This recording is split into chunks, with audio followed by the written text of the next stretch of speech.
Pode, por gentileza, tomar o seu assento. Quero louvar a Deus pela oportunidade, pelo privilégio. Agradeço ao pastor Flávio pela confiança e a vida dos irmãos por ter se disposto a estar na casa nesta noite. Prometo aos irmãos, vou ser bem sucinto e breve dentro daquilo que o Senhor preparou para nós nesta noite. Tenho certeza que Deus, como sempre tem feito, Ele vai norteando as nossas vidas por meio da sua palavra. Você que trouxe a sua Bíblia, o texto está inserido no segundo livro dos reis de Israel e de Judá, segundo livro dos reis, capítulo 6, verso de número 1 ao verso de número 7 somente. Eu queria ler junto com os irmãos. Obrigado, irmã. E vou ler exatamente nessa mesma tradução. E só quem encontrou, digo amém. Dois irmãos. Quem encontrou, digo amém. Agora ficou bom o microfone. Obrigado, irmão. Verso de número 1, olha o que diz o texto bíblico. E disseram os filhos dos profetas a Eliseu: eis que o lugar em que habitamos diante da tua face nos é estreito.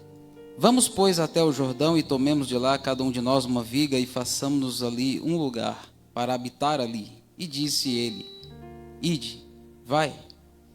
E disse um: serve-te de ires com os teus servos? E disse: eu irei. E foi com eles, e chegando eles ao Jordão, cortaram madeira. E sucedeu que, derribando um deles uma viga, o ferro caiu na água. E clamou e disse: ai, meu senhor, porque era emprestado. E disse o homem de Deus: onde caiu? E mostrando-lhe ele o lugar, cortou um pau e o lançou ali, e fez nadar o ferro. E disse: levanta-o. Então ele estendeu a sua mão e o tomou. E você diz: graças a Deus. Muito bem. Meus irmãos, toda ministração da palavra de Deus, ela tende a nos nortear. Há alguns que têm facilidade e maestria em ministrar dentro de textos ou de forma temática. Como que seria isso? Seria um exemplo. Eu queria falar nessa noite sobre salvação. E ele discorre desde Gênesis até o livro do Apocalipse, citando vários textos, aplicando acerca do que é a salvação. Uma pregação temática. O texto ao qual nós fizemos a leitura, por bondade, eu quero tentar levar diante dos irmãos uma palavra com um cunho expositivo. De que forma? Fizemos a leitura do texto. Eu quero explicar o que o texto está nos dizendo e de forma muito simples e prática aplicar para as nossas vidas. E eu tenho certeza que certamente essa palavra vai alcançar os nossos corações.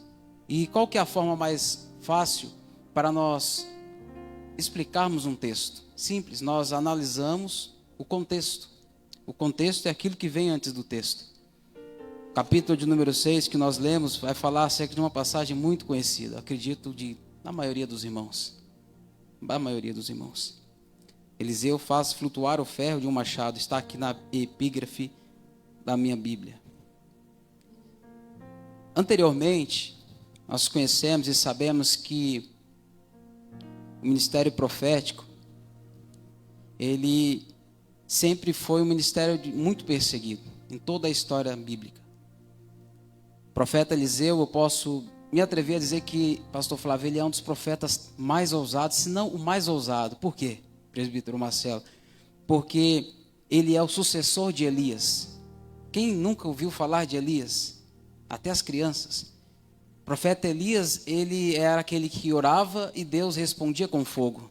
Pelo menos por 3 vezes nós encontramos nos textos bíblicos. O homem era um incendiário. Não podia deixar gasolina ou tambor de álcool perto do homem, que o homem era perigoso. Ele orava e Deus respondia com fogo. E conhecemos vários textos. E Eliseu foi o sucessor de Elias. E por que eu digo que ele foi um profeta ousado?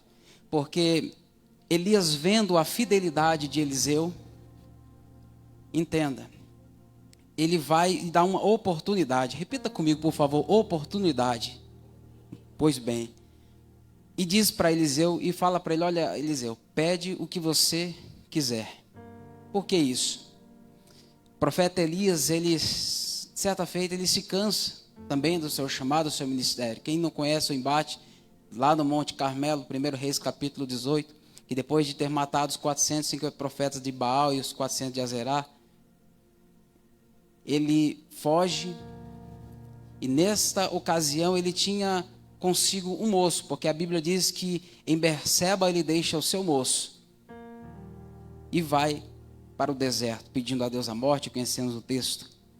E Deus, depois de um bom tempo conversando com ele, então diz a ele, vai, então unge Eliseu no teu lugar, Eliseu filho de Safate.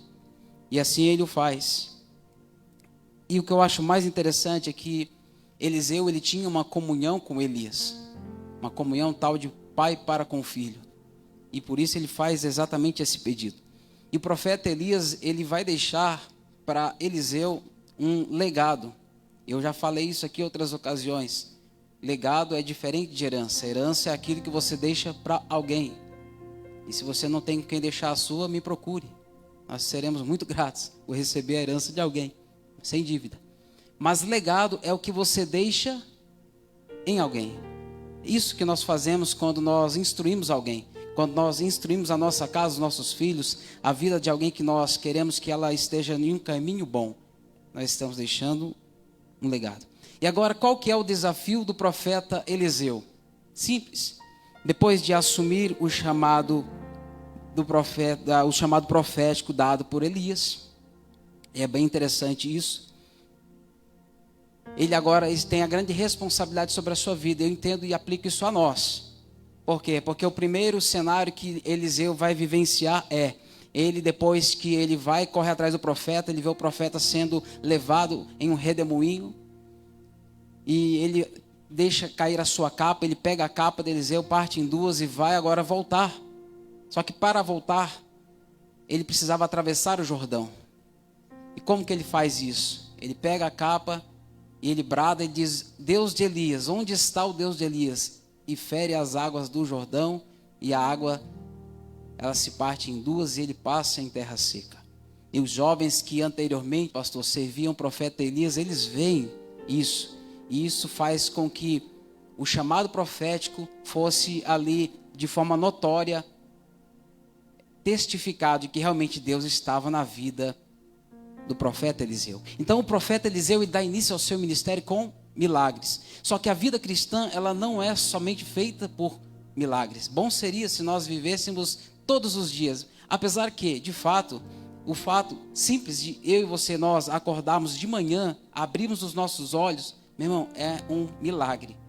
Se você estudar um pouco acerca do corpo humano, acerca da complexidade que é o nosso corpo humano, das mais simples ações que nós executamos, você vai dizer, eu sou um milagre que Deus fez.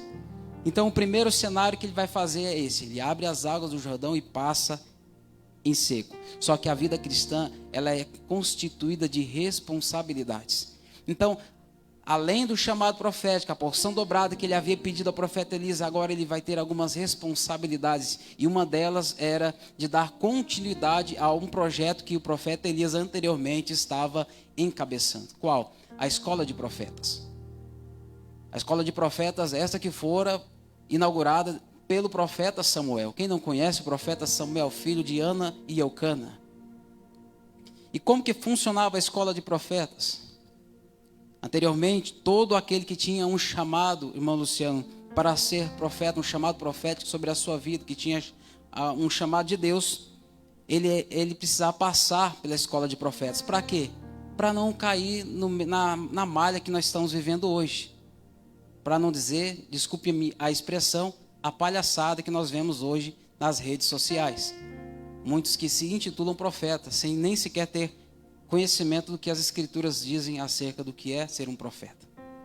Então eles eram chamados de filhos de profeta. E diga-se de passagem, o ministério e a escola de profetas, ela estava indo de vento em popa.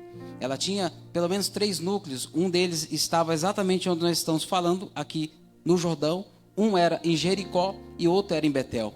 Então estava em alta, estava em ascensão. Então esta responsabilidade agora fora confiada ao profeta Eliseu.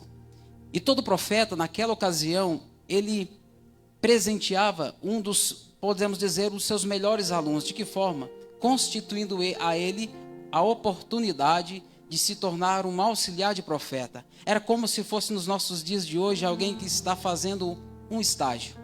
Nós vimos que Eliseu tinha um moço ao seu dispor. Eliseu agora toma a vez e ele também vai ter com ele alguém para auxiliá-lo. Quem é esse jovem? Geazi, ou Geazi, como preferir.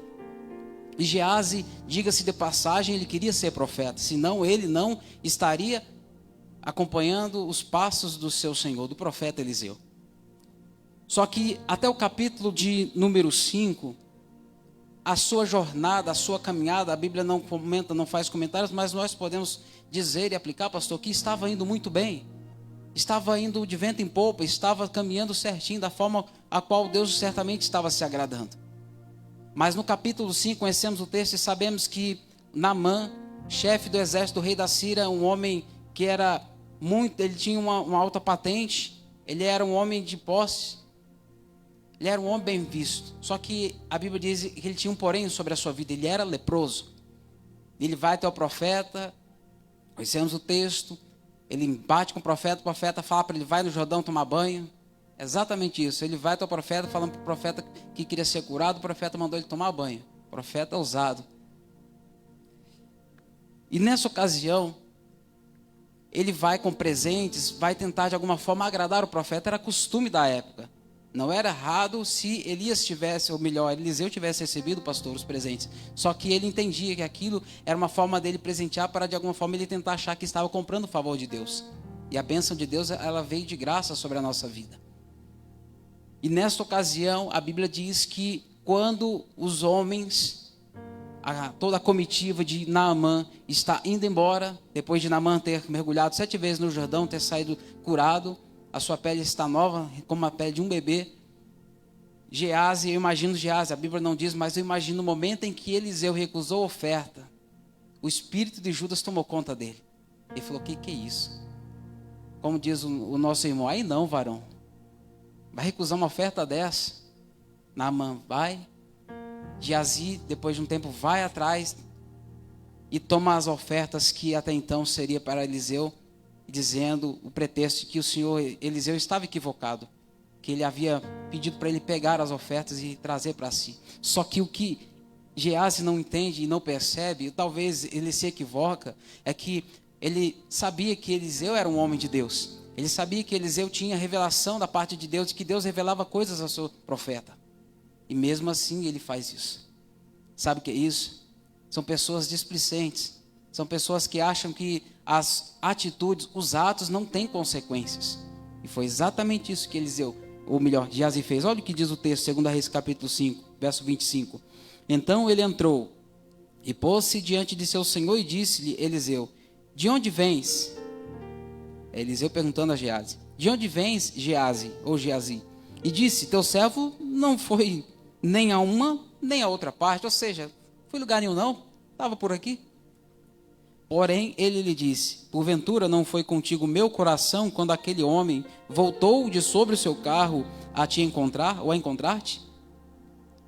Era isso ocasião para tomares prata e para tomares vestes, e olivais, e vinhas, e ovelhas, e bois, e servos, e servas? Espera aí. Mas a Bíblia não diz que Geazi tomou da mão de Naamã vestes, olivais, vinhas, ovelhas, bois, servos e servas. Sabe o que é isso? É porque Deus havia revelado a Eliseu o que o coração de Geazi ou Geazi desejava fazer com aquela oferta recebida das mãos de Naamã. Verso 27, portanto a lepra de Naamã se pegará a ti e a tua semente para sempre. Então saiu de diante dele leproso, branco como a neve. E agora o aprendiz de profeta, o servo de Eliseu, Geazi, aquele que possivelmente seria o sucessor de Eliseu, ele perdeu a sua oportunidade. Só que eu percebo e aprendo algo e aplico para nós. Não é porque uma oportunidade passou que nós não tenhamos a oportunidade de abraçá-la novamente. Não é porque alguém não quer que esta oportunidade está perdida. Porque pode alguém não querer a oportunidade de fazer algo na obra ou no reino de Deus. Mas Deus sempre vai levantar alguém que queira fazer a diferença no meio do seu povo. Geazi não quis. Por quê? Porque a ganância tomou o coração dele ao ponto dele vender aquilo que ele tinha de mais importante e precioso, que era a comunhão com Deus e com o seu Senhor, com o profeta Eliseu. Eu aprendo e aplico para nós também, porque agora Eliseu está sozinho, porque Geazi, sozinho que eu digo, ele não tinha um auxiliar consigo, porque Geazi agora já não pode mais oficiar, porque agora ele está leproso. Conhecemos o texto, sabemos que, segundo a Bíblia ensina, que o leproso naquele tempo ele tinha que ficar à parte, ele tinha que ser excluído, ele tinha que ficar no lugar excluído da sociedade, ele não podia estar junto do povo. E eu aprendo que existem certos tipos de pessoas que não são pessoas certas para nós termos comunhão com elas. Geazi, ele perdeu uma grande oportunidade. Existem momentos na minha e na tua história que Deus ele vai, sim, permitir que pseudo-amizades se afastem de nós por um propósito. Sabe aquele tipo de situação que você imaginou, porque a pessoa se afastou, porque a pessoa ficou esquisita comigo? Tenha discernimento da parte de Deus, porque existem situações que o próprio Deus permite ocasiões para nos fazer crescer, porque foi exatamente isso que o texto nos ensina. Olha o que diz o verso de número 1 do capítulo 6 que nós fizemos a leitura. Porque o texto, a nossa Bíblia, isso que nós chamamos de capítulos e versículos é algo novo. Usamos há pouco mais de 400, 500 anos, é isso mesmo, não, mais ou menos. Para facilitar a leitura e para facilitar, nós encontramos os textos. Mas logo no verso de número 1 do capítulo 6, continuando, depois que a lepra de Naamã se apegou a Geazi, diz o texto, verso 1, e disseram os filhos dos profetas a Eliseu: eis que o lugar em que habitamos diante da tua face nos é estreito. Uma lição que eu aprendo aqui, aplico para nós, é que o crescimento, ele traz novas responsabilidades. O crescimento aqui, pastor, só saiu depois que Geazi saiu de curso. Depois que Geazi saiu de cena. Depois que Geazi foi tirado do convívio dos filhos dos profetas. Alguém olhou atento à situação, falou, não, a escola de profetas, ele usou aqui um termo popular no nosso meio, estreito. Está apertado, já não comporta mais. Porque existem situações nas nossas vidas também que não é diferente. O Senhor às vezes nos permite entrar em alguns estreitos, em alguns momentos de adversidades, em alguns momentos nós temos que olhar, reaver a nossa situação e entendermos que às vezes nós precisamos dar um passo adiante, abraçar novas responsabilidades se nós quisermos obter o crescimento. E essa primeira lição que eu posso aplicar a nós. E eu pergunto para você, nós todos, eu acredito que na maioria, até as crianças, quando fala acerca de crescimento, você perguntar para uma criança hoje, qual que é o seu sonho? Né? Pelo menos eu quando eu era criança, e não faz muito tempo, meu sonho era ser grande, era crescer, fisicamente falando, né? Quando eu era pequeno. Minha esposa que diz isso, eu brinco com ela, mas você ainda não cresceu, então continua sonhando para você crescer. Então, exatamente isso, todos nós queremos crescer, em qualquer área da nossa vida, isso é fato. Só que a pergunta que eu faço dentro desse texto, a questão é, nós estamos prontos, preparados para esse crescimento? Porque eu repito a minha fala, vida cristã ela é feita de responsabilidades. Todos nós que abraçamos a fé, nós muitas das vezes somos confrontados para sair da nossa zona de conforto. Eu acredito que a maioria de nós que aqui estamos, talvez se você pudesse nesse momento estar deitado no sofá da sua sala, fazendo qualquer outra coisa, não sei, talvez relaxando, descansando, talvez o dia foi cansativo, mas você entendeu a sua responsabilidade. Alguém pensa, mas eu não prego, eu não louvo, eu não cumpro nenhum ofício na igreja. Pode até ser que não, mas você é um servo de Deus e você se comprometeu em aprender, em ouvir a palavra de Deus e transmitir e ser um locutor da palavra de Deus, ou interlocutor, ou reproduzir aquilo que você está aprendendo aqui nesta noite. Então você se colocou alguém que tem uma responsabilidade. Então isso é vida cristã. Vida cristã que não tem responsabilidade pode ser chamada de qualquer outra coisa, mas não vida cristã. Por isso é tão difícil muitas das vezes nós enganjarmos em algum compromisso dentro do reino, porque fala de responsabilidade. E esses profetas, esses filhos de profetas, eles entendiam, eles queriam avançar em um nível maior, em um nível mais elevado. Olha o que Lucas 14, 28 diz: pois qual de vós, querendo edificar uma torre, não se assenta primeiro a fazer as contas dos gastos, para ver se tem com o que acabar? Portanto, eu aplico para nós. Quer crescer? Se planeje, faça um planejamento, porque o crescimento ele vai cobrar de mim e de você um pouco mais de responsabilidade. Em todas as áreas da vida eu digo isso. Aplico para nós de forma na nossa vida espiritual, na nossa vida secular, na nossa vida sentimental, na nossa vida profissional. Ninguém pode crescer se não tiver empenhado, enganjado em assumir novas responsabilidades. Olha o que diz o verso 2. Depois que eles entenderam que era necessário dar um passo adiante, que o lugar estava estreito, que eles precisavam fazer alguma coisa. Vamos, pois, até o Jordão e tomemos de lá cada um de nós uma viga e façamo-nos ali um lugar para habitar ali.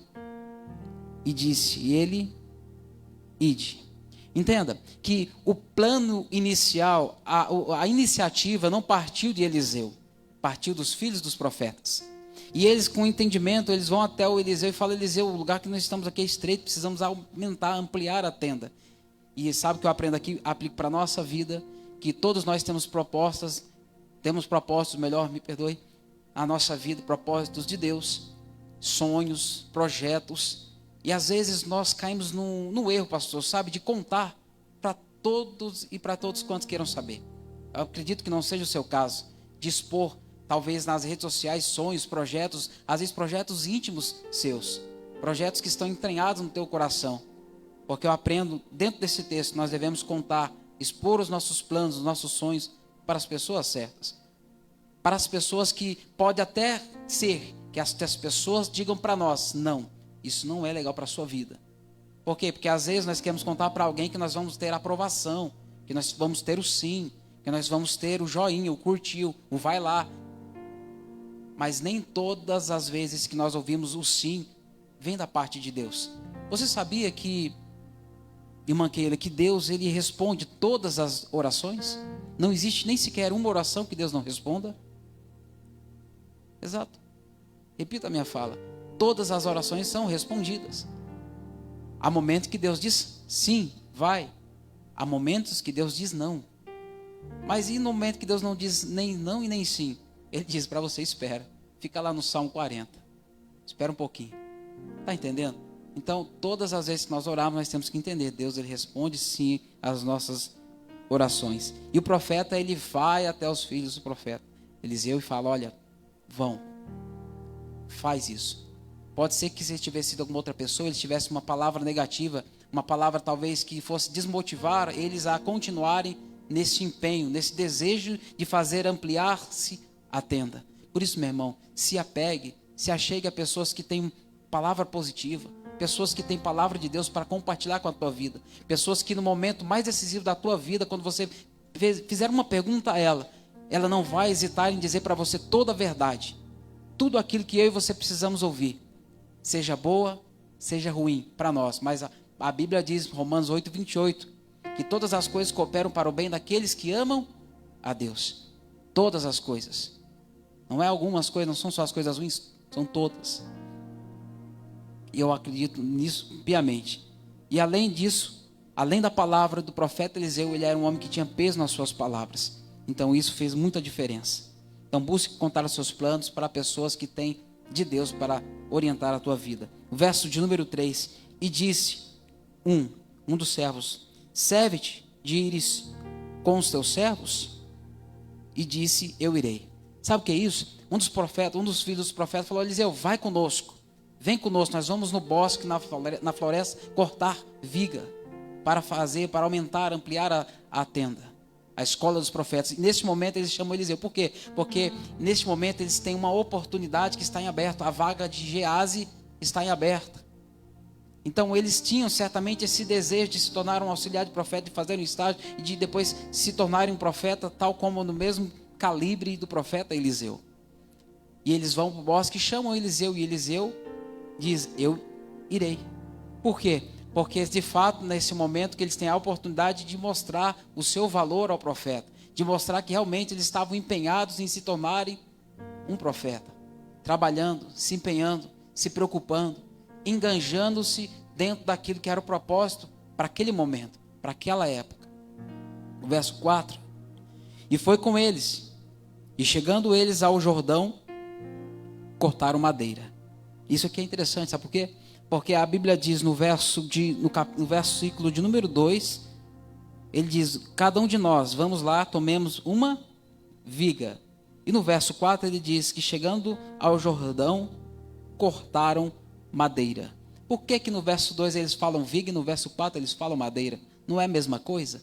A princípio, a priori, fazendo uma leitura simples do texto, sim.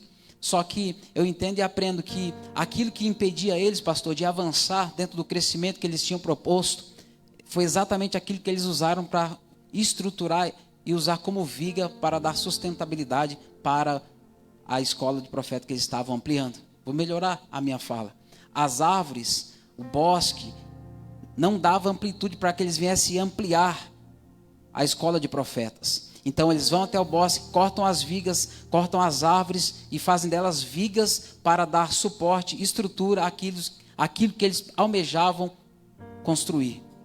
O que eu aprendo com isso? Que existem áreas na nossa vida que, de igual modo, são situações difíceis, são momentos às vezes cavernosos, são momentos maus que nós passamos, que nós aparentemente achamos que isso não vai impedir de continuar, de avançar, de progredir, de crescer dentro de um propósito de Deus. Mas são exatamente estas mesmas situações difíceis, os mesmos momentos de provações que às vezes tentaram desestabilizar a nossa vida e tentaram nos impedir de crescer, que vão dar sustentabilidade para o nosso ministério, para a nossa casa, para a nossa família. Quer ver como?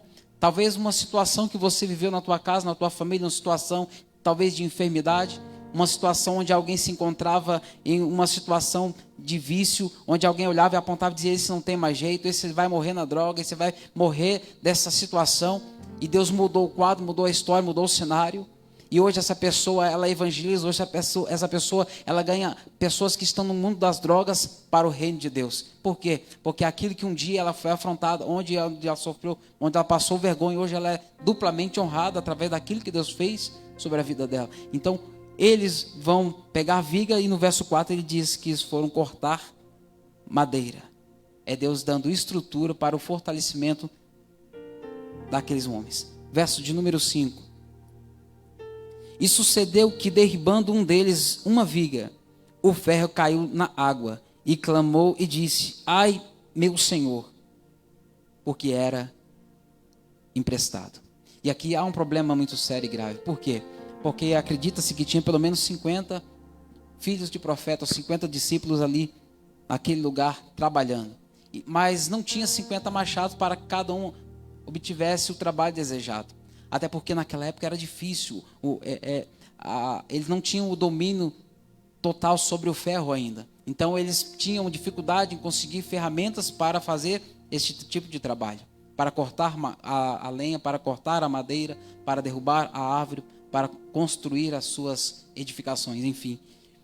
Só que nesse momento eu percebo, olha o que Êxodo 22:14 diz: e se alguém a seu próximo pedir alguma coisa e for danificada ou morta, não estando presente o seu dono, certamente a restituirá. Sabe o que eu aprendo aqui? Que aquilo que eles têm nas mãos, a ferramenta que eles receberam, não era deles, era emprestada, tinha um preço muito alto. E ele, quando ele grita: ai, meu Senhor, e agora? Porque era emprestado. Porque ele sabia que, segundo a lei, ele teria que devolver, ele teria que pagar. Então, há uma preocupação muito grande com isso. Por quê? Porque tudo que nós temos, a graça que você tem, o talento que você tem, o dom que Deus te deu, para louvar, para engrandecer a Ele, para pregar a palavra dEle, é tudo dEle. É tudo emprestado. Um dia Ele vai requerer das nossas mãos a parábola dos talentos. Vai perguntar para mim e para você: o que você fez com aquilo que eu te dei? Aquilo que eu entreguei em tuas mãos, como você tem usado? Ele vai requerer da minha e das tuas mãos um dia. E é por isso, irmãos, nós temos que olhar com atenção para alguns textos. Porque nós temos recebido graça, dádiva. Deus tem nos dado sabedoria para falar do amor dEle por meio do Espírito Santo acerca da sua palavra. Palavra essa que nos trouxe salvação, palavra esta que mudou a nossa sorte, mudou a nossa história. E quantas das vezes nós nos omitimos, nos calamos. Nós temos oportunidades. E não fale que você não tem, não, meu irmão. Todos nós temos todos os dias oportunidades de falar do amor de Deus para a vida de alguém. E quantas das vezes nós negligenciamos isso? É emprestado. O que você tem é emprestado. O que eu tenho é emprestado. Não é meu. Nem a minha vida é minha mais. Gálatas 2:20. Não vivo mais eu, mas é Cristo quem vive em mim. Foi Paulo que declarou. E essa verdade ela precisa ser inteiramente ligada à nossa vida também. E muitas das vezes nós queremos só algumas expressões da Bíblia e esquecemos as mais importantes. Que agora nós não pertencemos mais a nós não vivemos mais a nossa vida, mas vivemos a vida que Deus nos deu. O próprio Jesus nos dá mostra exatamente disso. Emprestado. Só que eu aprendo algo importante aqui, irmãos. O machado era aquilo que impulsionava os filhos dos profetas. Era aquilo que proporcionava eles derrubarem as vigas. E o que agora acontece? O machado ele cai. Talvez, não sei, talvez o teu machado é um sonho que você tinha. Um desejo que ardia no teu coração e hoje já não arde mais.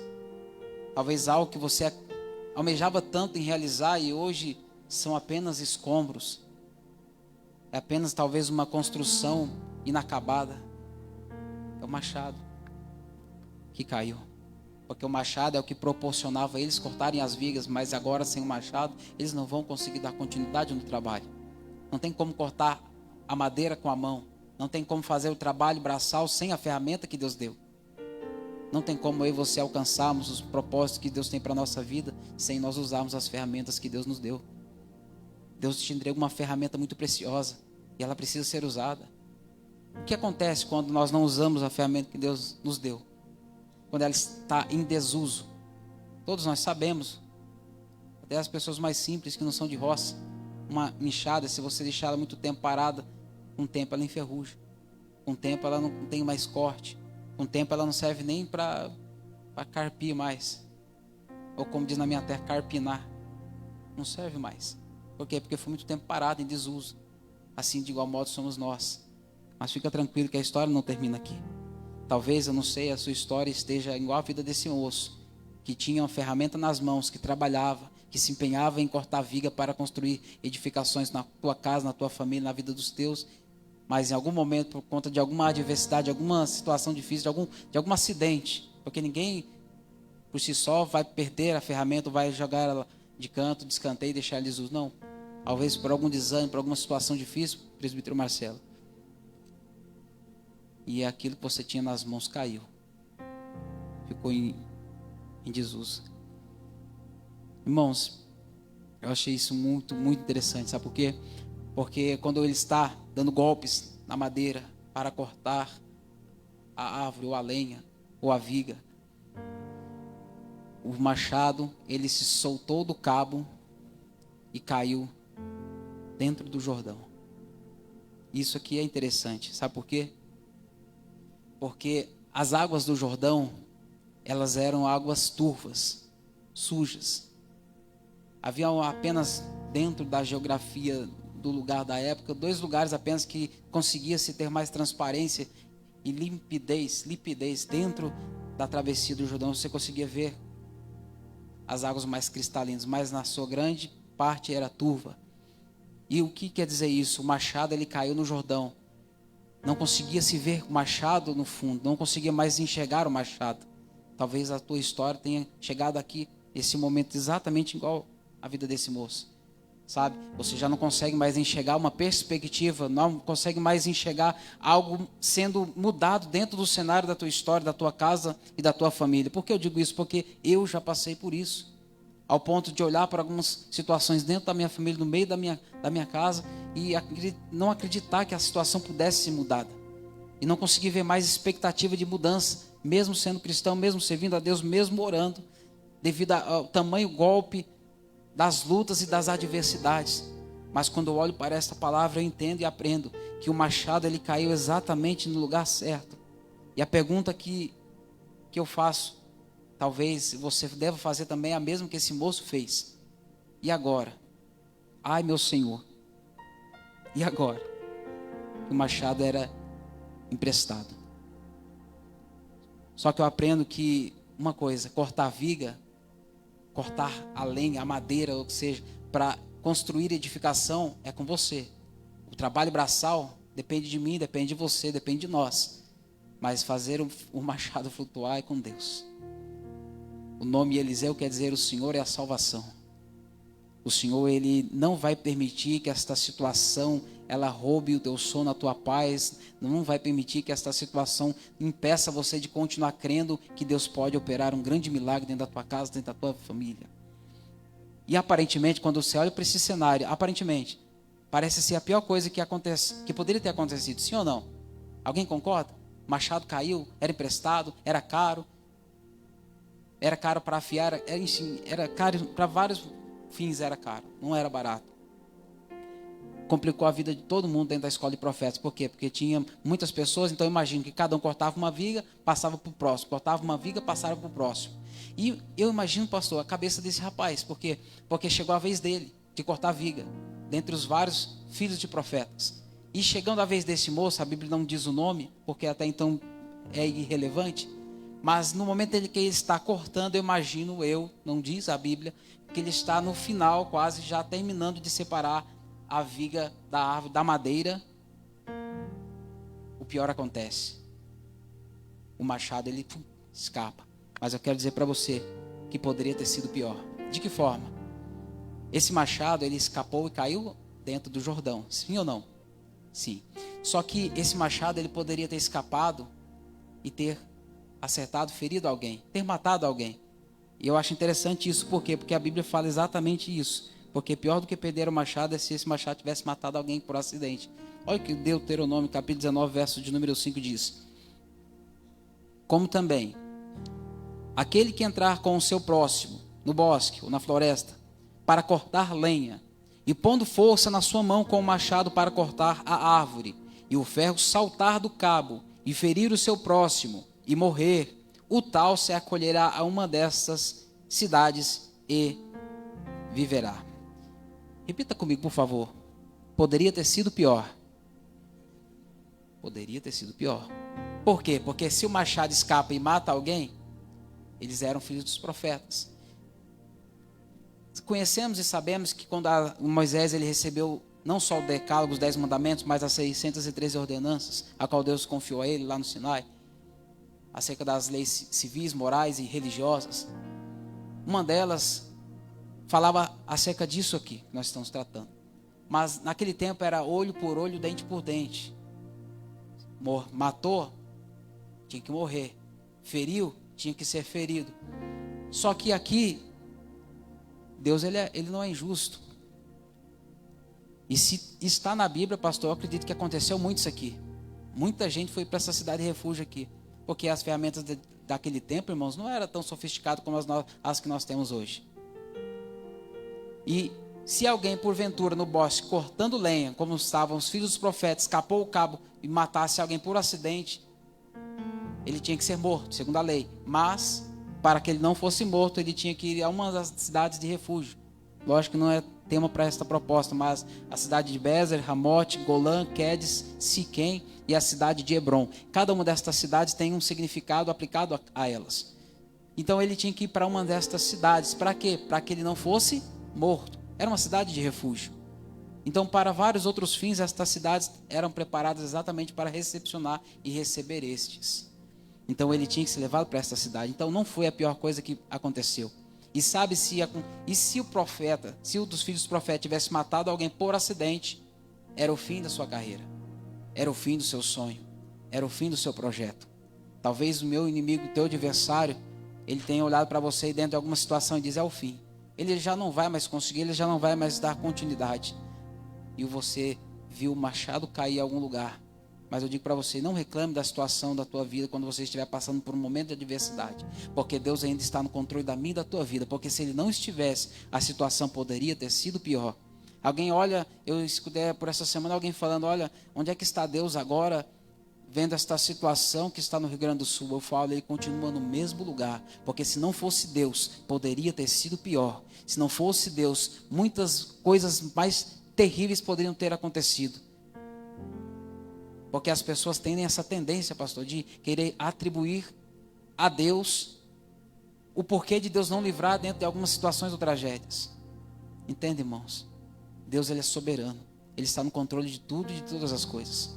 Ele nunca perdeu o controle.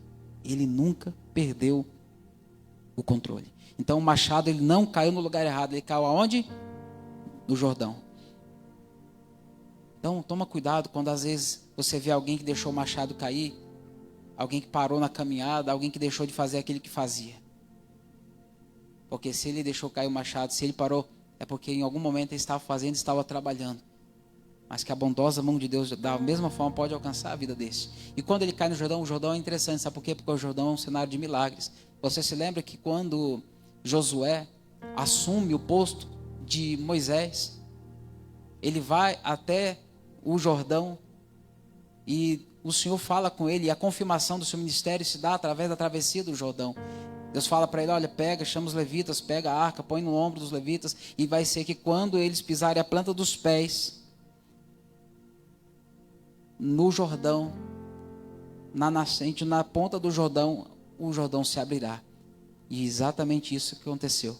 E quando o Jordão se abre, eles param com a arca no meio do Jordão, todos passam em terra seca. E o nome de Josué é engrandecido ali.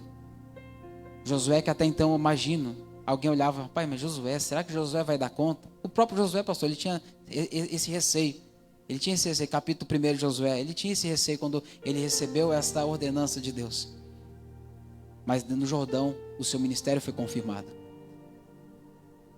João Batista está às margens do Jordão, batizando com água para arrependimento dos pecados. Jesus vai até ele, ele diz, eis o Cordeiro de Deus que tira o pecado do mundo. E Jesus vai até João, João diz, Jesus, como assim? Que isso, varão? Eu que tinha que ir até o Senhor que vem a mim? E Jesus, não, faz para que se cumpra tudo que está na lei, para que se cumpra o que acerca de mim for escrito. E Jesus, ele é batizado. E naquele momento, pastor, que ele está no Jordão, presbítero Marcelo, pastor Flávio, Eduarda, o encontro da Trindade ali, de uma forma maravilhosa.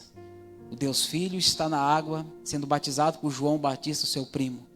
O Deus Espírito Santo, ele desce em forma corpórea de uma pomba e pousa sobre Jesus. E do alto é ouvida uma voz que diz, este é o meu filho amado em quem a minha alma se compraz. Sabe o que é isso? É Jesus tendo seu ministério confirmado no céu, na terra, no inferno, para todos saberem que ele, Jesus, ele é o Cristo, o Filho do Deus vivo. Porque até então, pastor, ele era conhecido como Jesus, o filho de Maria, o filho de José, o carpinteiro. Ele não tinha tanta notoriedade. Mas depois desse cenário aqui, todas as pessoas entenderam e obtiveram a confirmação, porque todos que estavam ali ouviram audivelmente a confirmação da voz do Pai e a Trindade em ação naquele momento.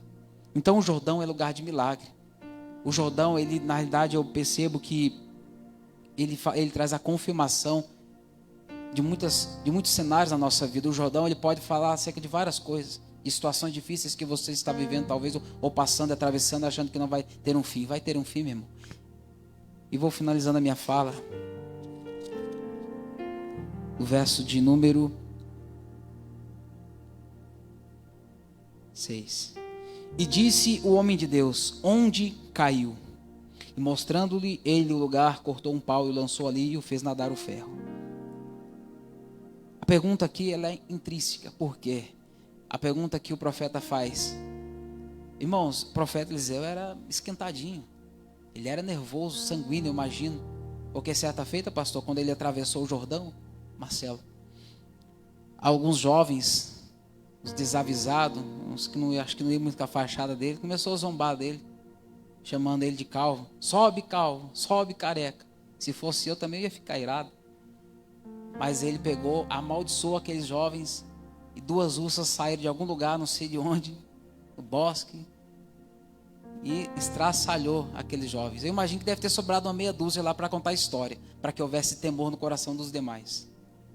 que estavam ali, os desavisados. E eu imagino o profeta, o filho do profeta pensando, o discípulo dele: rapaz, e agora? Como é que eu vou contar esse negócio para Eliseu? Rapaz, se o camarada lá chamou ele de calvo, de careca, ele já mandou a ursa estraçar lá? Não mandou, né? Ele amaldiçoou. Vai acabar com nós. Imagino meu, usando aqui um popular, na tradução Ignaldo de Almeida, vai acabar com a gente. Ele vai com ousadia, porque é isso que nós temos que fazer, irmãos. Quando a situação estiver difícil ou apertada, não se oponha, não se limite aos teus problemas, à tua fraqueza, à tua adversidade. Procure alguém, compartilhe. Compartilhe com o teu pastor, compartilhe com alguém que você tem afinidade, que você sabe que tem de Deus para oferecer a você. Ele foi até o homem de Deus. O homem de Deus vem, libera uma palavra, e a palavra que ele fala é: onde está? Ele não pergunta por que aconteceu isso, ele não vem com uma palavra de acusação, ele não vem questionando quem deixou cair, cadê o camarada que eu quero conversar com esse homem? Não. Onde está? Deus, quando ele vai lá no Éden, quando Adão peca, a pergunta, ele não pergunta: por que você pecou, Adão? Por que você fez isso? Não. Ele perguntou: Adão, onde está? Jesus diz: onde estiver 2 ou 3, estou no meio. Onde? Lembra onde caiu e de repente volta à prática das primeiras obras. Está lá em Apocalipse. Então a pergunta aqui, ela é decisiva também para nós. A pergunta que o texto faz para nós é: onde? Onde foi que você deixou cair o teu machado? Teu machado. Pode ser o chamado, pode ser algo que você fazia e deixou de fazer. Talvez algum propósito que você deixou e abandonou, não sei. Porque o Jordão, ele vai revelar o tamanho do propósito de Deus sobre a nossa vida. E finaliza com o verso 7. E disse: levanta-o, então. Ele estendeu a sua mão e o tomou.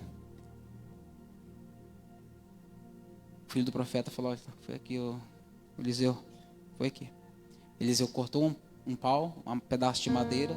E por que ele não usou o mesmo cabo da madeira anterior do machado? Porque se colocasse o cabo da madeira anterior no machado, certamente ia cair novamente. O que Deus faz aqui? Sabe o que Deus faz?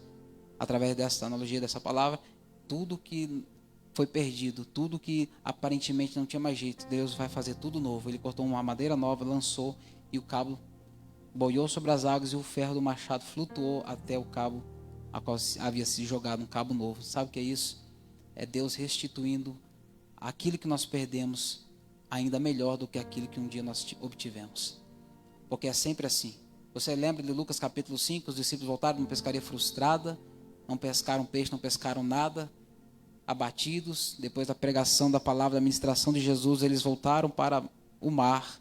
Eles voltaram para o mesmo mar, o mesmo barco, a mesma rede, e obtiveram algo extraordinário. Por quê? Porque a palavra de Jesus dá a direção certa e faz toda a diferença na nossa vida. A palavra do homem de Deus, onde está? Está aqui. Deus pergunta para mim e para você: onde foi que você deixou cair? É só isso que Deus quer que nós respondamos nessa noite, meu irmão.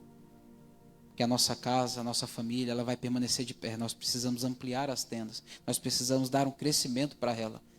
Salvação é bondade de Deus. A salvação não é um dom nosso.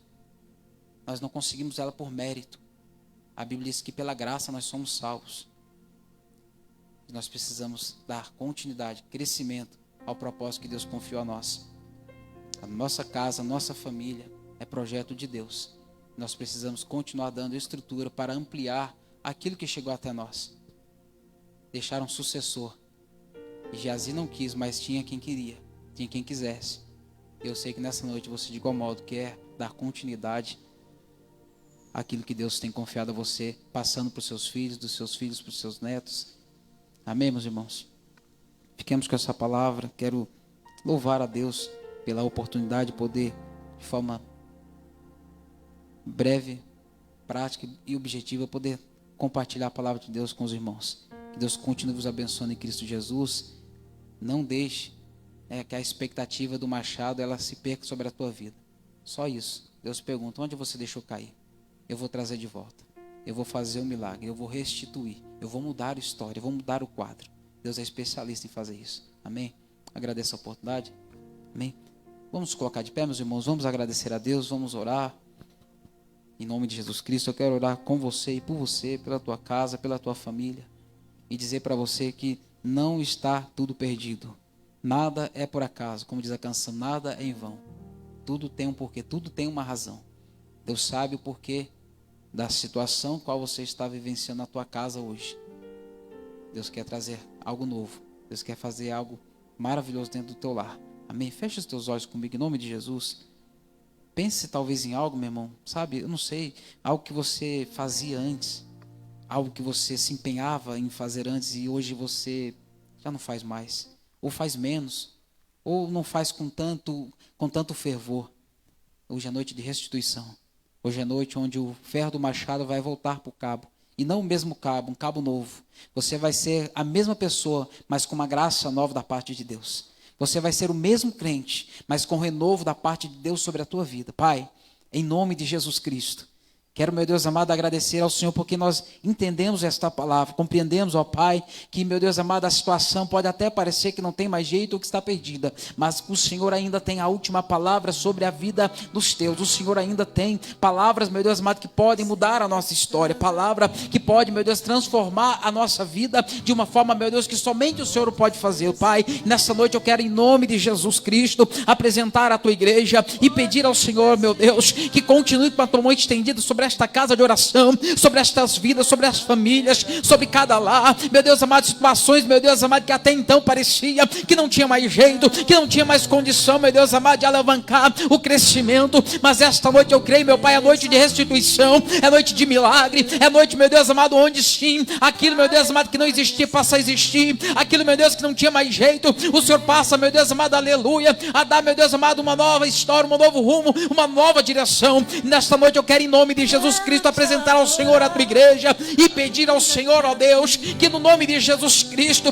venha fortalecer, meu Deus, a vida dos meus irmãos, acrescentando fé, acrescentando, meu Deus, vigor, disposição para continuar te servindo e fazendo a tua obra em tempo oportuno, porque entendemos e sabemos que o grande dia se aproxima, está mais perto hoje do que o dia em que aceitamos a fé. Ah, meu Pai, em nome de Jesus Cristo, toma agora em tuas mãos, muda a história, meu Deus amado, que situações possam, meu Deus, nesta noite serem mudadas, transformadas, porque, meu Deus amado, o Senhor ainda continua, meu Deus, no controle de toda a situação. O Senhor continua sendo o mesmo Deus de Elias, o mesmo Deus de Eliseu. Oh, meu Pai, eu continuo crendo, ó Pai, que a tua bondosa mão vai continuar, meu Deus amado, prosperando e alavancando esta obra, este ministério, meu Deus amado, ao crescimento a qual o Senhor tem proposto, meu Deus, para este tempo. Em nome de Jesus Cristo, nós queremos entregar em tuas mãos e pedir, meu Deus amado, que teu Espírito Santo continue falando melhor em cada coração e que o Senhor continue nos fortalecendo na graça abundante que há em Cristo Jesus,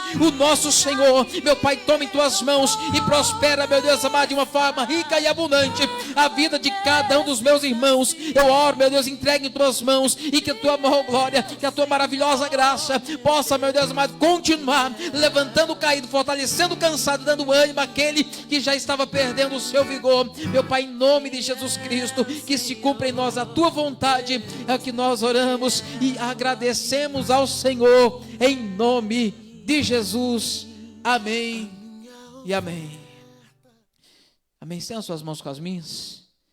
Que o grande amor de Deus, que a graça do nosso Senhor e Salvador Jesus Cristo, e que as doces consolações do amado e querido Espírito Santo repouse sobre cada um de nós, não somente hoje, mas para todos sempre e todos juntos digamos: Deus abençoe. Aplauda Jesus, vá em paz e até daqui a pouco, em nome de Jesus. Glória a Deus. E lembrando aos irmãos que for ao monte, nós já estaremos saindo daqui a alguns minutos, tá bom, irmãos? Quem quiser nos acompanhar, tá bom? Vai ser muito bom. A vitória vem, mesmo que pareça que é o fim.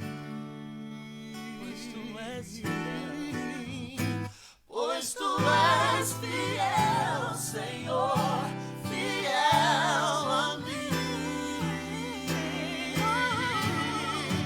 Tu és fiel, Senhor, eu sei que tu és fiel. Tu és fiel, Senhor, eu